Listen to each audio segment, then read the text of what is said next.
Imagine um mundo parado e congelado. Ele é antigo, cerca de 4,5 bilhões de anos. Mal é aquecido pelos raios do Sol e coberto por uma espessa camada de gelo.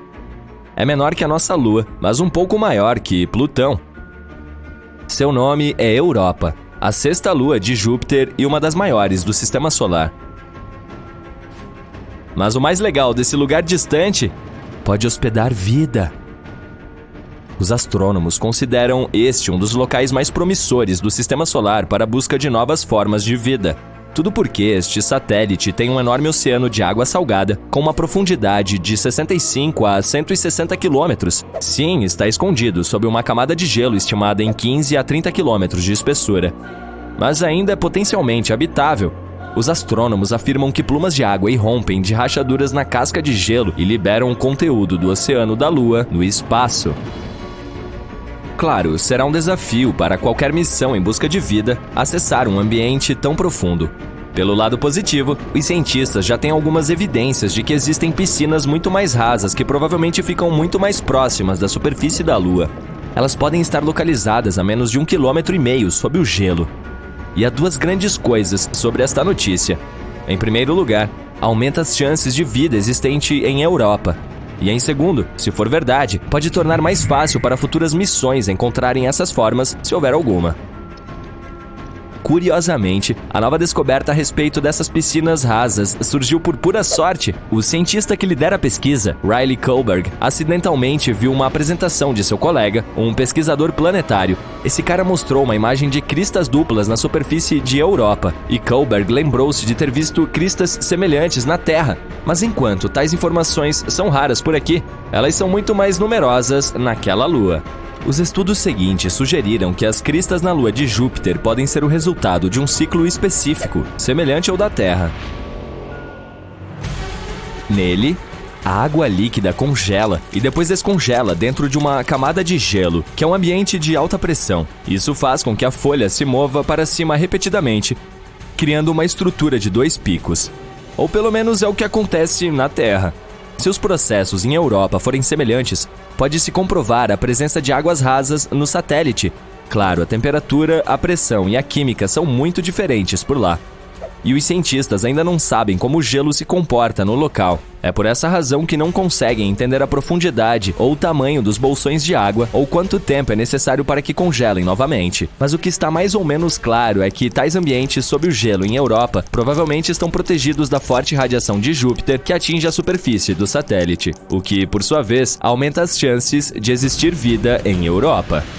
Agora, podemos voltar ao fato de que o oceano ali parece ser salgado. Listras vermelhas na superfície do satélite podem ter essa cor devido ao seu conteúdo químico. Elas provavelmente são uma mistura congelada de água e sais. Isso é bastante incomum porque tal composição não corresponde a nenhuma substância conhecida aqui na Terra. Quanto às manchas amarelas na superfície de Europa, podem ser causadas pela presença de cloreto de sódio. Você conhece essa substância como o bom e velho sal de mesa. Os cientistas tentaram recriar as condições em um laboratório e descobriram que combinando água, sal de mesa, temperaturas congelantes e alta pressão, poderiam obter um novo tipo de cristal sólido.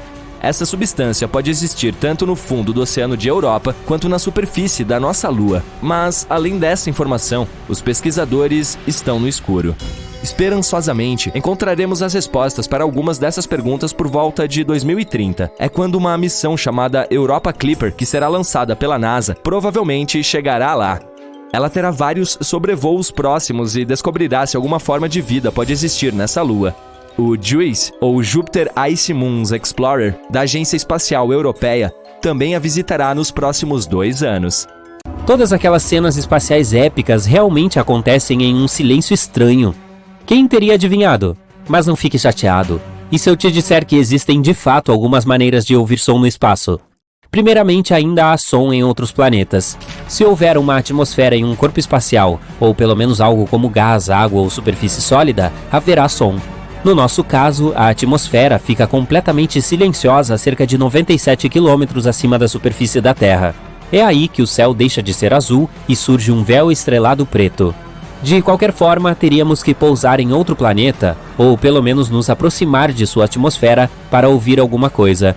Mas seja o que for, soaria muito diferente. Vamos tomar Vênus como exemplo. A atmosfera lá é muito densa. Os cientistas, brincando, a chamam de sopa química grossa.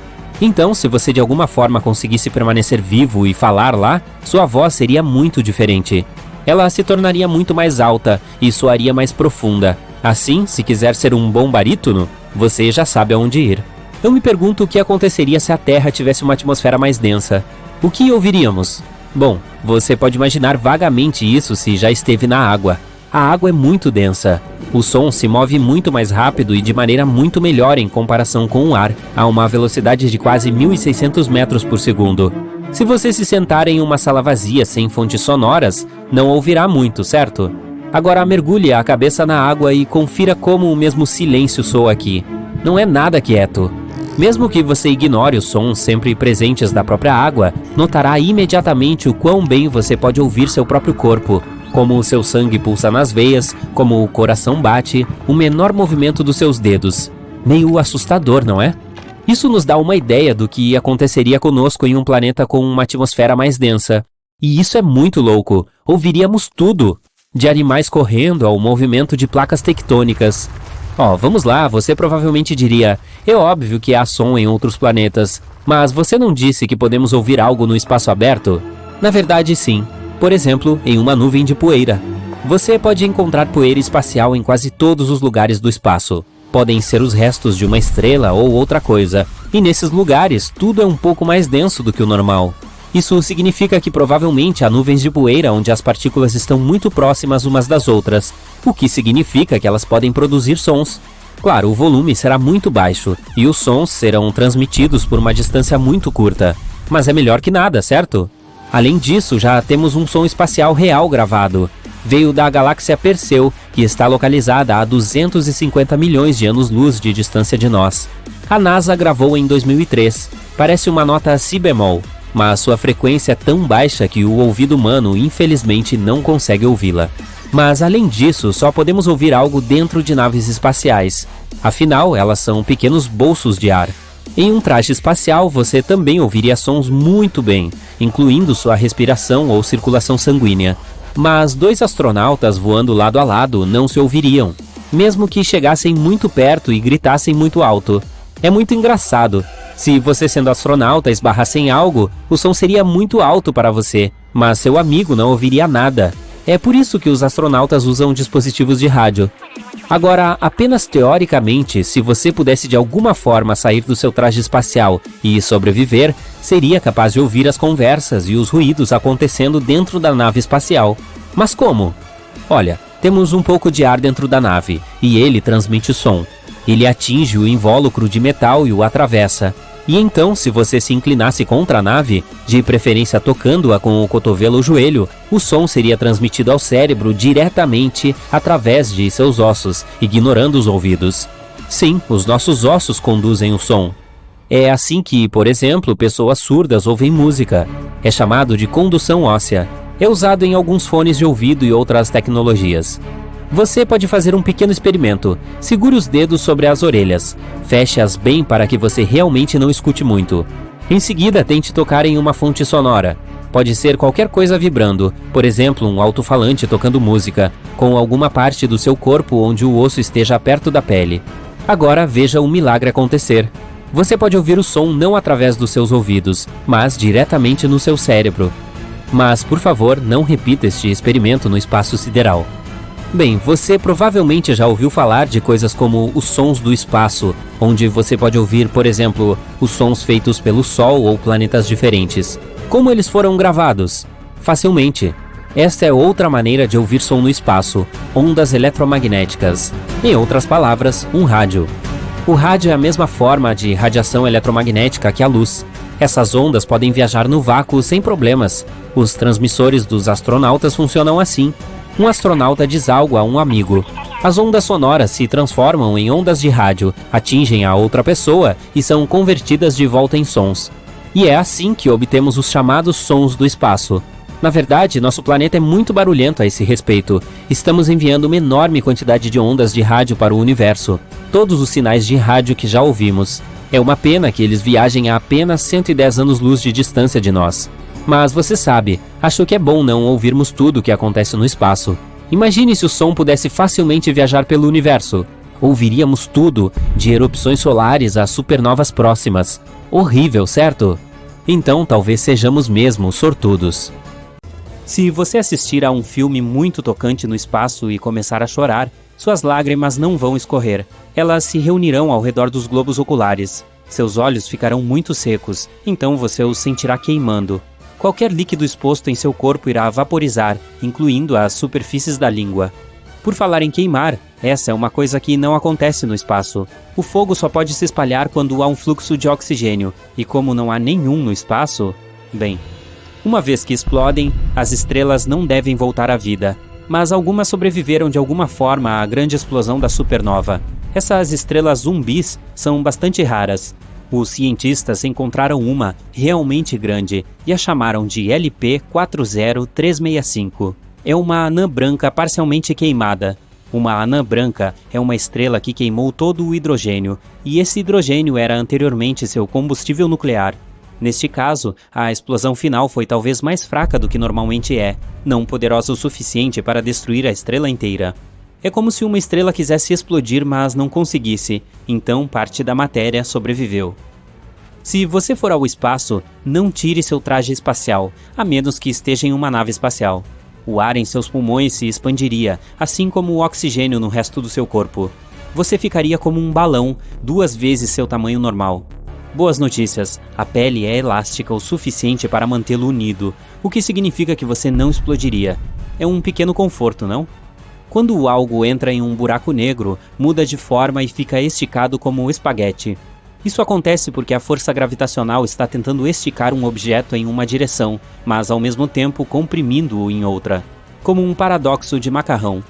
Falando nisso, um buraco negro do tamanho de um único átomo tem a massa de uma montanha muito grande. Há um no centro da Via Láctea chamado Sagitário A. Tem uma massa de bilhões de sóis, mas felizmente está bem longe de nós. Se você fizesse um grande estrondo em um asteroide, nunca seria capaz de ouvir seu som. Sim, nos filmes muitas vezes ouvimos o som de naves espaciais e batalhas interestelares, mas isso é apenas um mito. O som é uma onda que se espalha devido às vibrações das moléculas. Uma pessoa bate palmas a poucos metros de você, a onda sonora começa a empurrar a molécula de ar mais próxima das palmas das mãos, depois a segunda, a terceira e assim por diante, até que a onda chegue ao seu ouvido. Então, para espalhar o som, precisamos de moléculas como ar ou água. Na nossa atmosfera, as ondas sonoras se espalham muito bem, mas o espaço é um vácuo. Então, no espaço, você pode bater palmas bem alto, mas simplesmente não existem moléculas que possam vibrar e carregar tal som. Então, para manter uma conversa, você precisaria de um rádio ou boas habilidades de leitura labial. Meteoroides orbitam o Sol, enquanto a maioria dos detritos feitos pelo homem orbita nosso planeta. Por exemplo, lançamos quase 9.000 naves espaciais em todo o mundo, de satélites a foguetes. Mesmo os menores pedaços podem danificar uma espaçonave em velocidades tão altas. Galáxias, planetas, cometas, asteroides, estrelas, corpos espaciais são coisas que podemos realmente ver no espaço. Mas eles representam menos de 5% do universo total. A matéria escura, um dos maiores mistérios do espaço, é o nome que usamos para toda a massa do universo que ainda é invisível para nós. E isso é muito, pode ser até 25% do universo. A energia escura é os outros 70% do universo. Tô fazendo as contas aqui. Isso dá 100, certo? Ok. Agora vamos olhar para a Lua. Ela sempre está do mesmo lado. Isso significa que ela tem um lado escuro e os raios do Sol nunca chegam lá. Não, isso é um mito. A questão toda é que a Lua está gravitacionalmente travada com a Terra. Há dias e noites lá também. É que essa rotação está perfeitamente alinhada com a rotação da Terra. Então, sempre que você olha para a Lua, vê o mesmo lado. Portanto, há dias em que o Sol também brilha lá. Então, o outro lado não é o lado escuro, mas o lado distante. E temos até fotos dele. E lá está uma das maiores crateras de todo o nosso sistema solar, a Bacia do Polo Sul Aitken. É tão grande quanto o estado do Texas. Um mito que acabou sendo detonado é o de que as pessoas nunca estiveram na Lua. Este é o traje espacial original dos primeiros astronautas que estiveram lá. Olhe para a sola do sapato. Algumas pessoas afirmam que não há como deixar pegadas como esta lá. Na verdade, é possível sim. Na Lua, os astronautas usavam botas extras sobre seus trajes, e as solas combinavam perfeitamente com as pegadas deixadas lá. Os astronautas não precisavam delas quando saíram da Lua e as jogaram quando a caminhada acabou. Eles deixaram um monte de coisas lá também, até mesmo braços dos assentos no módulo lunar para reduzir o peso. Agora, contando todas as missões lunares Apollo, o peso total de lixo na Lua é de aproximadamente 187 toneladas, incluindo vários rovers lunares, detritos de naves espaciais, 6 módulos lunares e todos os experimentos deixados para trás. Isso corresponde a 3 Boeing 737. Outro mito sobre o Sol é que ele é amarelo. Vamos enviá-lo para o espaço. Você olha pela janela e ele está branco. O Sol só nos parece amarelo devido ao filtro da nossa atmosfera. A composição do ar e sua espessura distorcem a luz da estrela. Mas as estrelas vêm em cores diferentes. As mais frias têm cores laranja e vermelhas brilhantes. Estas são geralmente estrelas muito antigas, mais velhas que o nosso Sol. Mas estrelas jovens e muito quentes são azuis brilhantes. O Sol está no meio desse espectro. Mais um mito sobre asteroides. Precisamos voar um pouco além da órbita de Marte. Uau, estamos em um cinturão de asteroides e constantemente temos que desviar de rochas gigantes e blocos de gelo. Entramos em algumas nuvens densas de asteroides. Não é verdade. O fato é que o espaço é enorme e as distâncias são incríveis. Todas as rochas e detritos no cinturão de asteroides são apenas 4% do peso da Lua. Então realmente não há muito disso por lá. Para entender a dimensão do vazio no espaço, observe a colisão de duas galáxias. Existem bilhões de estrelas em cada uma delas. Se as unirmos, é improvável que haja colisões mesmo aqui.